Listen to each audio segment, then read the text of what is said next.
Take a moment to think about how our ancestors used to communicate with one another generations ago. Today, their telegrams and handwritten letters have become our emails and text messages. Another form of communication that's been recently introduced is video chatting, where you can visually see the person you're talking to through a webcam over the internet. With video chatting websites such as Skype, communicating in cyberspace has become a more intimate and common thing in today's society. First, I want to talk about what Skype is and how you can use it. Second, I would like to touch base on real life situations of using Skype, whether it's for business purposes or for social purposes. Last, I want to discuss the role of communication when using video chatting, and also how nonverbal communication plays a role in video chatting because you can physically see the person you're talking to. First, and AboutSkype.com, which was recently updated in 2012, states that with Skype you can share a story, celebrate a birthday, learn a language, hold a meeting, work with colleagues, just about anything you need to do together every day. It's basically saying that with video chatting you can be somewhere that you're actually not. Because you can usually see people, you can be part of a celebration that takes place, and if you can't be there, you can be there over the internet. You can use Skype on phones, such as this. If I open up the app, it'll open up Skype for me, and I can visually see any of my contacts on here that I want, if I have my phone with me. Which I think is pretty cool, because I can talk to my sister who lives in Pennsylvania while I'm walking my dog, or studying for a test, or eating dinner, and it feels like she's there. You can also use it on your computer or your television if it's enabled. Another place where Skype is used is in the business place and in the workplace. I found this chart on livingworkspace.skype.com/charts, and it talks about what they predicted people would use is video chatting by the end of 2011.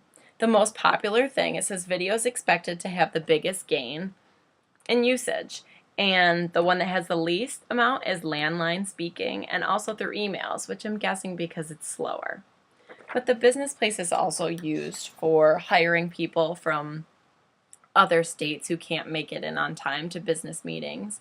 And then they also don't have to pay for hotels for people to stay within the company, etc.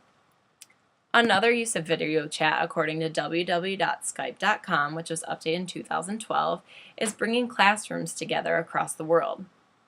Skype in the Classroom is a free global community for teachers to connect, find partner classes, discover new cultures, and share inspiration. Imagine what it would be like to be sitting in a classroom and be able to speak to someone in France who's taking the same classes as you or studying the same things. I think it's pretty neat that we can see new cultures and other aspects of different places through Skype because we can visually see the people and interact with others. Another example of a social way of using Skype would be the article Father in Iraq Watches Birth of Twins via Skype, which is updated October 4th of 2012, where it states, John Zimbelman, a 31-year-old, Skyped with his wife Erin all the way from Basra, Iraq, where he works as a contractor in a private sector, to watch the delivery of his now 2-week-old twins Braylon and Brielle. With video chatting and Skype, it's opened up a new world of communication for us. This man watched his children being born live through the webcam. And I think it really allows us to have a different form of communication. Imagine the look on his face when he saw his child being born, or when his children were wrapped up in his wife's arms. It talks about video chatting being more popular and video chat popularity growing in U.S., which was updated October 13th of 2010. Nearly 1/5 of American adults have used video calling features on their computers or cell phones, according to a report by the Pew Research Center's Internet and American Life Project.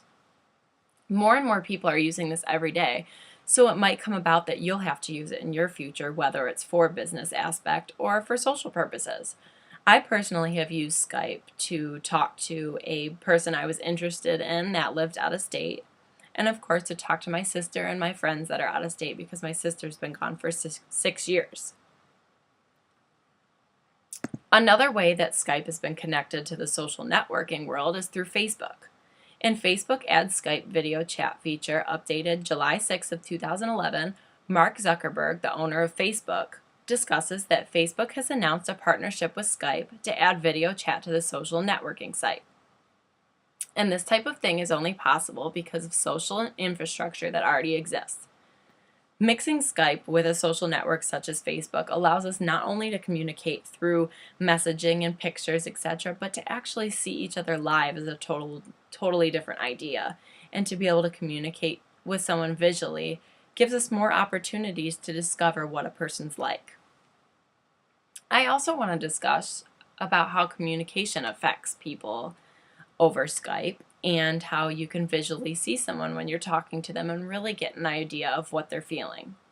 In Communication, a Critical and Cultural Introduction by Warren and Fassett, it discusses that kinesics is the idea of your movement and your facial gestures and other forms of using your space as a form of communication. With Skype, because you can see people visually, you can get an idea of how this situation works, because if a person is distracted, you're going to know that they're not really paying attention to you because they might be looking away or something other than that. You could feel if there's a sense of comfort when they're talking to you. You can see if they're happy physically because this webcam allows you to do this. Skype has become a new form of communication, but it's really opened a world to bring people together and to allow you to connect with people that you're not normally around, or maybe even to meet people because it's all used for dating. I think that people in the future will use this more, and I think everybody should take advantage of it, whether it's talking to your teachers or to people in other countries, and it'll open new cultural respects.